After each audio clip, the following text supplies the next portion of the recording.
My name is Slag Voss. I am a gamer. Question is, what do you do? Well, welcome to Slag's Challenge. Today I'm really excited because LGR and me have been working on a computer for me that will allow me to play my older games, so I'm really excited about that. So I decided to take a look at a game that has a publisher that really shows itself in its older limelight. That would be id Softwares. id Software is the developer of Rage, followed up by the publisher, Bethesda. How could they have possibly gone wrong here? It's a match made in heaven, especially with id really showing its mark early on, with two FPSs that really made the genre what it is today. Of course, I'm talking about Wolfenstein and Doom.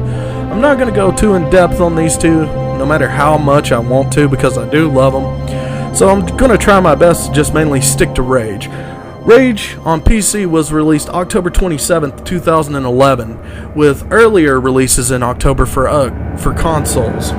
So, anyway, let's get straight to it.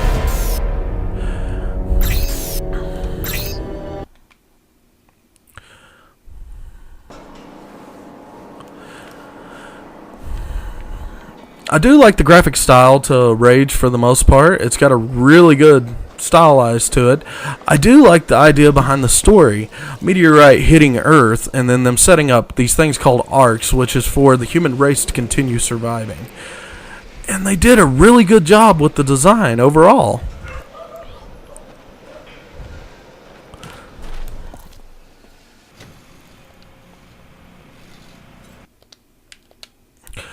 Now this is actually one of my favorite portions of the game, is the driving. The driving is actually a lot of fun and feels really good, and especially the fact that you can drive around with these heavily armed vehicles is so fun.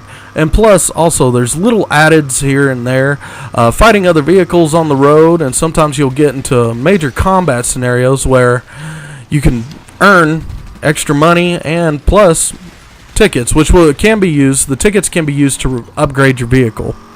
Money is mainly used for buying ammo, weapons, and upgrades for ammo and your armor. Now, I didn't pre-order, so I'm missing the Rat Rod, some sort of weird armor, Fists of Rage, and Shotgun, which I'm actually glad I missed those because they make the game way too easy. Now, I'm not going towards my marker because first things first, I'm going to show you a pet peeve. No matter how much I like this game, it has a lot of flaws to it, unfortunately. So, flaw number one. Let's go ahead and get straight into it. Faster, boy, faster.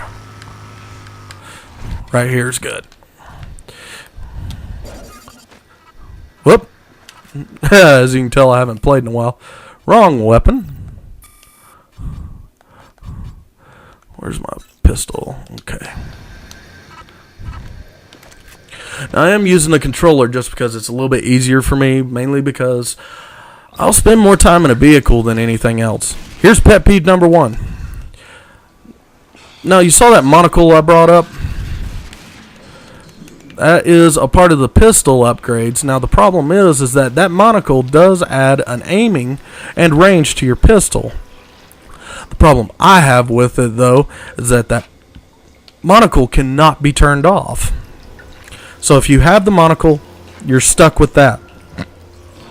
Like it's a sniper rifle.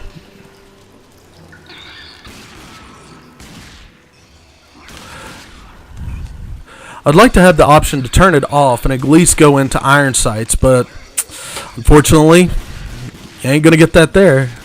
And you see, it really messes up your aiming capability because they'll slide around your field of view. It really screws that up.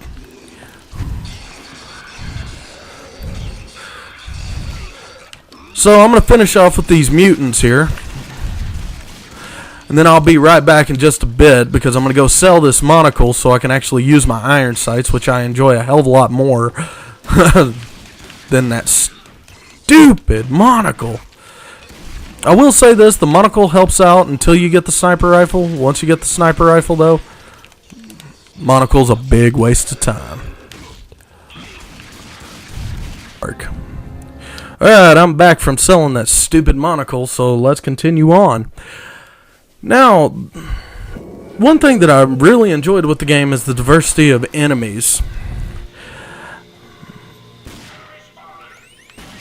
Oops. No. Stay back. Ah! Well, that was a little close. No. Oh, jeez. Alright.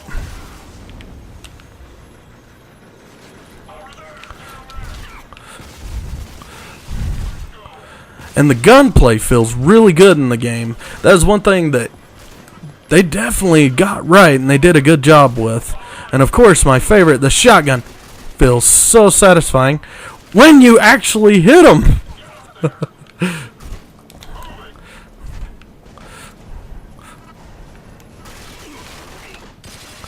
Now the weapon that you're seeing here is the nail gun. That came in the newest DLC for the game. Now here comes pet peeve number 2. The problem I have with this gun, the problem I have with this weapon, period, is that it's just way too overpowered. It's a total game changer. Now the nail gun itself setup, whenever you're just shooting nails, is not that powerful, which I don't mind. The problem is that the rebar launcher and the gauze rifle is just way too overpowered. Way too overpowered.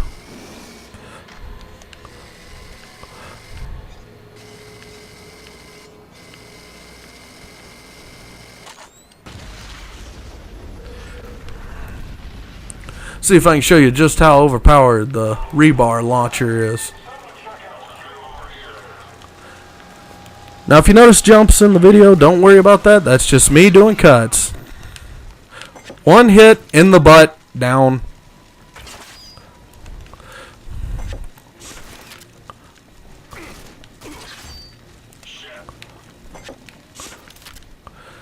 Well, if I can hit the guy. Oh, I'm looking like such a douche right now. There we go. Now another part about this weapon that is just a little OP to me is that the whole fact that you can go around and collect your ammo. Granted, it's like a crossbow to an extent, but still, the rebar launcher is way too powerful. Now let's show you the rail gun. I'm sorry, I don't know why I called it a Gauss rifle. That's me, though.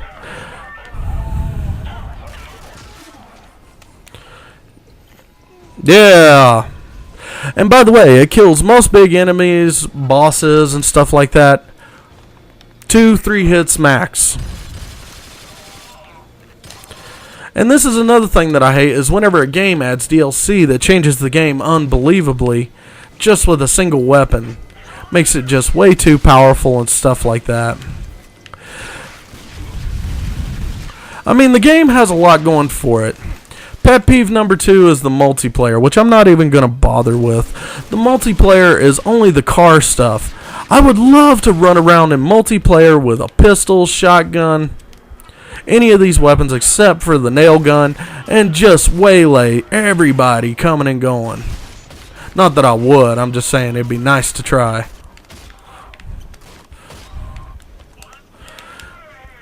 Now, for the most part, almost every weapon can get some sort of upgrade. The shotgun, the only upgrade I found, which, you know, there could be more, but I haven't really played the game hardcore. I have at least beaten it. But the shotgun, the only upgrade that I could find was a clip for it, which really helps with reloading. Now, another one is like the assault rifle here. As you see, that weird tip on it actually helps out a lot. Now, the upgrades that you can get for this thing is there's one that increases fire rate and one that increases accuracy, reduces your kick. Also, with tons of secrets, yeah, it really brings a lot to the table. It just didn't bring enough. I just really wish it had brought more. This is id we're talking about, you know, known for some seriously iconic games, and it felt like they really dropped the ball on this one. Pet peeve number 4, the ending. Like I said, I like the story and the concept behind the story, you know. A meteorite hitting the earth and they gotta create these arcs to make sure the human race survives. That's cool, that's fine, go for that. But the ending, it just ends. But what I mean, it just ends. It doesn't really have an ending. It just kind of goes to black. What? This is a game? By id? Come on, guys. You knew better than that. It felt like, really, to me, that the game was supposed to be based more around the driving than the FPS, and they just kind of had another game in the works and threw it in there. Maybe that is what they did. I'm not 100% sure. Could I wholeheartedly recommend this game? Unfortunately, no. There's too much that changes the game and makes it too much easier later on, especially with the fire. I think it's like the Fire Clan DLC, which gives you the nail gun. And you saw what the nail gun was capable of. In a skilled player's hands, I'm pretty sure it's freaking awesome. So, yeah, it's Rage. It's beautiful. They did a good job. I love the bloom. I love the scenery. I love the enemies, especially the diversity in them, ranging from normal jerk-offs to, you know, these mutants. But, yeah, it can't go too much further than that. Current price on Steam right now is $19.99. That's also $19.99 for most consoles. That includes PlayStation. Most consoles. For PlayStation 3 and Xbox 360, it's $19.99.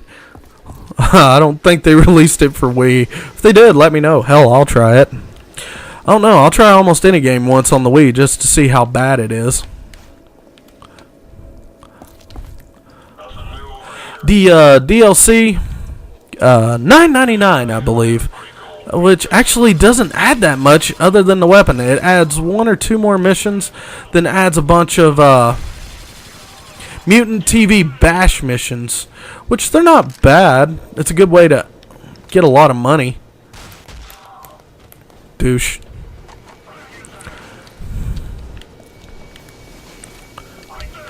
And the voice acting's not that bad. They've actually got a pretty good amount. I know I keep going back and like, oh, this is great, this is great, this sucks. If you're like me, you know, if you want to play a game for the gameplay, don't put an in-depth story in there, and don't make characters that you can easily, you know, find a connection to. And that's what you can do here. You can actually find a connection to almost every character that you run into.